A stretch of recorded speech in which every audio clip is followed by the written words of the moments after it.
बिस्मिल्लाहिर्रहमानिर्रहीम। अस्सलाम वालेकुम नाजरीन, मैं हूं बाबर हयात और आप देख रहे हैं 24/7 उर्दू न्यूज पर। होम एक्सप्लेन्स के ताउन से बाबर हयात शो। नाजरीन, पाकिस्तान के अफगानिस्तान से बदतरीन शिकस्त के बाद बड़े बड़े झटके लगने जा रहे हैं और बड़े बड़े लोग अब अपने ओहदों से फारिग होने जा रहे हैं। और आपको पता है, आपको मालूम है कि सबसे पहले बिजली जिस पे गिरनी है वो कौन है? जी हां, आप बिल्कुल दुरुस्त समझ गए हैं। बिजली गिराने का फैसला कर लिया गया है और वो फैसला किया गया है कप्तान को तब्दील करने का।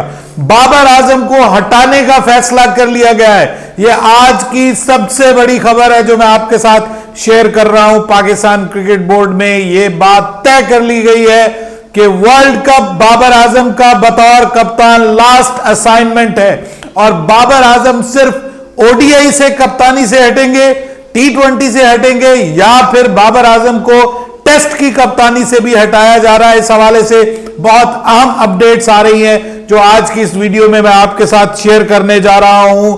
लेकिन दूसरी जानिब जनूबी अफ्रीका ने भी पाकिस्तान के लिए खतरे की घंटी नहीं, घंटा बजा दिया है, क्योंकि आज क्विंटन डिकॉक ने वो कर दिखाया है कि उसके बाद अब पाकिस्तान को ये वर्ल्ड कप की जो थोड़ी बहुत उम्मीद है वो भी फुर उड़ती हुई दिखाई देगी। इन तमाम मौजूआत पर बात करेंगे आज के इस प्रोग्राम में। लेकिन आगे बढ़ने से पहले आपसे गुजारिश कि अगर आप हमारे नए व्यूअर हैं तो प्लीज हमारे इस चैनल को जल्दी से कर दीजिएगा सब्सक्राइब और बेल आइकन को पुश करना मत भूलिएगा। मुझे फॉलो कीजिए इंस्टाग्राम पे @बाबर हयात शो और हमारे पेज को फेसबुक पे लाइक कर लीजिएगा। तो जनाब, सबसे पहले तो बात करते हैं जनूबी अफ्रीका बनाम बांग्लादेश। और इस मैच में आज क्विंटन डिकॉक ने जो इनिंग्स खेली है, भरकस निकाल दिया है बांग्लादेशी बॉलर्स का और एक बड़ा, जिसको आप कहते हैं कि मैमथ टोटल जो है वो खड़ा कर दिया है 382 रन का। और मुकाबले में बांग्लादेश की बैटिंग रेत की दीवार साबित हो रही है और अभी तक 4 विकेटें बांग्लादेश की गिर चुकी हैं सिर्फ 42 रन पर। इससे अब आप अंदाजा लगा सकते हैं कि इशारे ये मिल रहे हैं कि बांग्लादेश भी एक बड़ी ही मोस्ट प्रोबेबली ह्यूमिलिएटिंग डिफीट की जानिब बढ़ रहा है। जब 382 रन आपके खिलाफ बन गए हों तो मैंने अपने दोस्त उस्मान को कहा था कि उस्मान भाई, फिर चेज करना बहुत मुश्किल हो जाता है, इतना बड़ा स्कोर जो है वो चेज करना बहुत मुश्किल हो जाता है जब आपके पास क्विंटन डिकॉक जैसा कोई ऐसा बल्लेबाज ना हो जो 174 रन बना सके। आज तो ऐसे लग रहा था कि जैसे डबल सेंचुरी बनने जा रही है इस वर्ल्ड कप की पहली। लेकिन South Africa, they are on a mission to kill, ये मैं आपको बता रहा हूं। और अगला टाकरा हमारा साउथ अफ्रीका के खिलाफ होने जा रहा है, चेन्नई के मैदान में होने जा रहा है। और south Africa is not coming slow towards Pakistan. तो हम अफगानिस्तान से हार गए, तो अफगानिस्तान से हम हार गए और अब हम उम्मीद लगाएं कि हम जनूबी अफ्रीका से जीत जाएंगे। और वो भी उस सूरत में कि जब खबरें आ रही हैं कि बाबर आजम तक भी ये इत्तला पहुंच चुकी है कि मियां अब रावी चैन ही चैन नहीं लिख रहा, आपकी कप्तानी गई, फैसला हो गया आपकी कप्तानी के हवाले से। और हम मैच जो हम हारे हैं, देखिए बहुत सारे लोग मुझे अक्सर ये कहा करते थे गेम है, एक टीम ने हारना है, एक टीम ने जीतना। Sir, this is more than a game और this is more than a defeat. ये ह्यूमिलिएशन है, ये जिल्लत और रुसवाई है। आप शारजा में हार जाते, तब हार जाते आप जब पाकिस्तान की सीरीज हुई थी शारजा में, हार जाते, हमें कोई दुख ना होता, ठीक है। आप ऑस्ट्रेलिया में हार जाते, उनसे दुख नहीं होता। आप कहां पे हारे हैं और किस वक्त पे हारे हैं?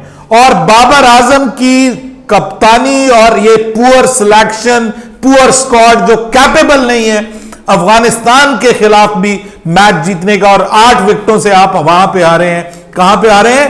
भारत में। देखिए, ये हम किसके खिलाफ हारे हैं, उससे बढ़कर ये हम कहां पे हारे हैं और किस सिचुएशन में आ रहे हैं कि वहां पर इरफान पठान भंगड़े डाल रहा है और हम यहां पे कहते हैं लो जी बेगानी शादी में अब्दुल्ला दीवाना। जी नहीं, ये मुश्तरका शादी है। और अब्दुल्ला दीवाना क्यों ना हो, क्योंकि वो कहते हैं ना कि जो दुश्मन का दुश्मन होता है वो आपका दोस्त होता है। वो कहते हैं आप हमारे दुश्मन हैं। अफगानिस्तान वालों को हम जितना मर्जी भाई कहते रहे, भाई वो आपको अपना दुश्मन मानते हैं। तो आपने देख लिया ना कि man of the match Ibrahim Zadran साहब क्या फरमा रहे हैं कि मैं ये मैन ऑफ द मैच का अवार्ड जो है वो उन लोगों के नाम कर रहा हूं कि जिन लोगों को पाकिस्तान जो है वो अपने मुल्क से बाहर निकाल रहा है, अफगानिस्तान भेज रहा है, अपने उन हम वतनों के नाम जिनको पाकिस्तान बाहर निकाल रहा है। ठीक है, वो सियासी बयान दे रहा है और आईसीसी मुंह में जो है वो सिट्टी लगा के बैठी हुई है, बंद है। हमारे रिजवान के ऊपर तो बड़ा इंडियन मीडिया चीखा था, कहां गया वो इंडियन मीडिया? ठीक है, इसलिए हम कहते हैं कि ये हार से ज्यादा है। और ये जो कुछ वहां पे हो रहा है, भंगड़े डल रहे हैं, पाकिस्तान के खिलाफ बयानबाजी हो रही है, सियासी मकासद के लिए इस मैच को इस्तेमाल किया जा रहा है, ये वो चीज थी। बाबर आजम, तुमने हमें जलील करवाया है, मैच नहीं हारे हम। मैच हारना इज ए डिफरेंट थिंग। हमें इंडिया से भी हारने से उतना दुख नहीं पहुंचा, हमें दुख पहुंचा है अफगानिस्तान से हारने से। ठीक है, आप ऑस्ट्रेलिया से हारे हो, उतना दुख नहीं पहुंचा। ये यहां पर वो हारे थी, वो शिकस्तें थी, ये जिल्लत है, ये रुसवाई है जो 24 करोड़ अवाम को आप जैसे बुज़दिल स्क्वाड के साथ जो है वो बर्दाश्त करनी पड़ी। और ये स्क्वाड नहीं रहेगा। और अगर हम समझते हैं कि मोहम्मद रिजवान कप्तान बन जाएगा, अगर हम समझते हैं शाहीन को कप्तान बना दो, तो इसका मतलब ये जो टोला है, ये जो बेशर्मों का टोला है, ये तो कायम रहेगा ना, इसी की इजारादारी कायम रहेगी। और ये अब एक बेटर सेंस प्रिवेल कर रही है। बहुत सारे लोग कहेंगे तुम ये और तुम वो, मुझे कोई फर्क नहीं पड़ता, लेकिन मैं एक ऐसा कप्तान चाहता हूं पाकिस्तान का कि जिसकी कप्तानी में इमाद वसीम भी खेल सके, जिसकी कप्तानी में आमिर भी खेल सके और बाबर भी खेल सके। क्योंकि अगर रिजवान आएगा तो समझे रिजवान फिर बाबर की मानेगा ना। बाबर को रिजवान ने कितना बचाया है, तो फिर अब अगला मुकाबला शुरू हो जाएगा तो रिजवान को बाबर बचाएगा, शादाब को बाबर बचाएगा, शाहीन को बाबर बचाएगा, शाहीन को रिजवान बचाएगा, शाहीन को शादाब बचाएगा। भाई इससे निकलिए। कप्तान एक न्यूट्रल कैप्टन होना चाहिए, और वो होना चाहिए कि जो वहां पर जाकर पाकिस्तान की बेइज्जती ना करवाए, कि उसको दो लफ्ज बोलने ना आए। वो होना चाहिए पाकिस्तान का कप्तान। और बिल्कुल दुरुस्त फैसला किया जा रहा है, बिल्कुल दुरुस्त फैसला किया जा रहा है। आज बड़ी ही इंतहाई अहम मीटिंग हुई है कजाफी स्टेडियम में, वहां पर खेली जा रही है कायद-ए-आज़म ट्रॉफी का जबरदस्त किस्म का फाइनल, इंपॉर्टेंट फाइनल। मैंने आपको बताया था कि 180 रन बनाए थे पहली इनिंग्स में, और दूसरी इनिंग्स में 25 गेंदों पर 50 रन।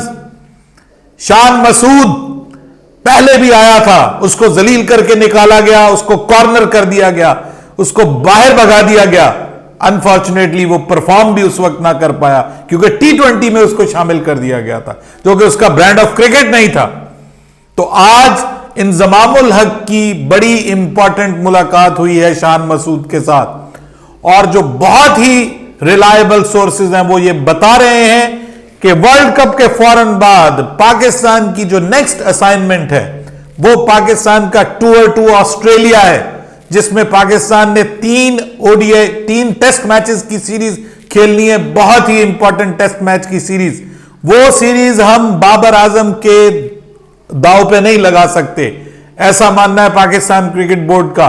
और क्रिकेट बोर्ड में नजम सेठी साहब की एंट्री होने जा रही है, ये मैं आपको पहले बताऊं। खबरें आ रही हैं ज़का अशरफ का नोटिफिकेशन मुअत्तल हो जाएगा, खत्म कर दिया जाएगा, और किसी वक्त भी आपको यह खबर मिल सकती है अगले हफ्ते 1.5 हफ्ते के अंदर अंदर कि नजम सेठी दोबारा पाकिस्तान क्रिकेट बोर्ड की मैनेजमेंट कमेटी के सरबराह बनने जा रहे हैं। ये ड्यूरिंग द वर्ल्ड कप होने जा रहा है। और उसके बाद पाकिस्तान ने 3 टेस्ट मैचेस की सीरीज खेलनी, जो 14 दिसंबर से जिसका आगाज हो रहा है और 7 दिसंबर को जिसका इख्तिताम हो रहा है। और उसके बाद फिर पाकिस्तान की टीम ने न्यूजीलैंड जाना है, और वहां पर पाकिस्तान ने वर्ल्ड कप 2024 की तैयारी शुरू करनी है। T20 मैचेस की सीरीज वहां पे होगी, जो कि न्यूजीलैंड ने फरमाइश की है कि हमारे साथ की जाए, उसका शेड्यूल भी ऑलमोस्ट तय हो चुका है। तो पाकिस्तान ने वहां पर जाना है और उसकी तैयारी होनी है, और इस वजह से अब यह फैसला कर लिया गया कि कम से कम जो टेस्ट सीरीज है आपकी, उसके लिए कप्तान की अनाउंसमेंट होने जा रही है। वर्ल्ड कप के फौरन बाद नया कप्तान शान मसूद की शक्ल में आपको टेस्ट सीरीज के लिए ऑस्ट्रेलिया के लिए ईशान मसूद आपको कप्तानी करता हुआ दिखाई देगा। नंबर 1। नंबर 2, क्या बाबर आजम T20 में कप्तान रहेगा? जी नहीं। क्या बाबर आजम नेक्स्ट ओडीआई का कैप्टन रहेगा? जी नहीं। बाबर आजम को यह अब तय कर लिया गया कि 4 इंटरनेशनल इवेंट्स हो गए हैं और बाबर आजम की कप्तानी के हवाले से सिचुएशन क्लियर हो गई है। और अब तो सब कह रहे हैं जी, मैं तो अकेला नहीं कह रहा, वसीम अकरम कह रहा है कि बाबर आजम के बस का रोग ही नहीं है कप्तानी। उसके बाद आपका आकिब जावेद बाबर आजम की कप्तानी को लेकर के सवाल उठा रहा है। जो अब्दुल रज़ाक है उसने सवाल उठाया, उसने कहा कि अब्दुल्ला शफीक बड़ी अच्छी बैटिंग कर रहा था, बाबर आजम के आने के बाद उसने हिटिंग ही रोक दी। तो लगता है कि बाबर आजम ने उसको मैसेज दिया है कि तुमने हिटिंग नहीं करनी। मतलब ये तक चल रहा है सर टीम के अंदर, और हम उम्मीदें लगा रहे हैं कि हमारी टीम साउथ अफ्रीका के खिलाफ जीतेगी। भूल जाएं, मेरी भी ख्वाहिश है जीते, आपकी भी ख्वाहिश है जीते। भूल जाएं, ये टीम इस काबिल नहीं है, कैपेबल नहीं है और दिमागी तौर पर हिले हुए हैं। और इनको पता चल चुका है कि 2 दिन की चांदनी है, फिर अंधेरी रात है इनके लिए। इनको अपनी जगह बचानी मुश्किल पड़ जाएंगी। वो जो 140 पे बॉल करता था ना शाहीन आफरीदी, क्यों 134 पे आ गया? सवाल बनता है ना। हारिस रऊफ से टप्पे नहीं लग रहे सही जगह पे, शादाब खान की बॉल हवा में ही रहती है। तो ये कैपेबल हैं? बताएं मुझे। इनको शादियां करवाएं। अब इमामुल हक की भी तारीख उन्होंने तय कर दी, बड़ी दिहाड़ियां लग गई, नोट आ गए, बहारें लग गई, करोड़ों की दिहाड़ियां लग गई। ठीक है जी, और अब आपकी शादियां होंगी, अब आप इंजॉय कीजिए। वो जो पर्ची साहब थोड़ा बहुत परफॉर्म कर रहे थे ना, मुझे लगता है शादी वो भी ले जाएगी। तो सर ये सिचुएशन है। शोएब मलिक कहता है बाबर आजम के बस का रोग नहीं है कप्तानी। शोएब मलिक कह रहा है, शोएब अख्तर कह रहा है कि ये ह्यूमिलिएशन है पाकिस्तान की। और वो कहता है कि एवरेज लोग रखे हुए हैं आपने, कप्तान भी एवरेज, चेयरमैन भी एवरेज। वो तो खैर कहता है कि कप्तान चेयरमैन मुझे बना दो, मैं ही एक्स्ट्रा ऑर्डिनरी हूं। बहरहाल हर बंदा अपने मसले में पड़ा हुआ भाई, हर बंदा अपने मसले में। No one is here for Pakistan. वो मैं और आप चीखते हैं, हमें कोई लेना देना भी नहीं है इनसे। हम चीखते हैं कि यार खुदा के लिए पाकिस्तान को जलील ना करवाओ। और हमारे सोशल मीडिया में क्या चल रहा है जी, वो अफगानिस्तान वालों ने अल्लाह अकबर का नारा लगा दिया। कोई कह रहा है हम अपने भाइयों से आ रहे हैं, आपके भाई आपको जलील कर रहे हैं वहां पे। वो बता रहे हैं ये जीत आपकी है, इंडिया को कह रहे हैं। राशिद खान वो कह रहा है भाई ये तो तुम लोगों की जीत है, ये तुम लोगों की वजह से मुमकिन हुआ है। तो इससे अब आप अंदाजा लगाएं कि आपको आगे क्या खैर नजर आ रही है इंडिया में, यानी आपको सपोर्ट मिलेगी। गली बाती बस वैसे ही, और जी भंगड़े डाल रहे हैं, लड़कियां डांस कर रही हैं, चादरें डाली जा रही हैं, वैसे फंदे डाले गए हैं। अपनी राय दीजिएगा कमेंट सेक्शन में। बाबर हयात को इजाजत दीजिएगा। अल्लाह हाफिज।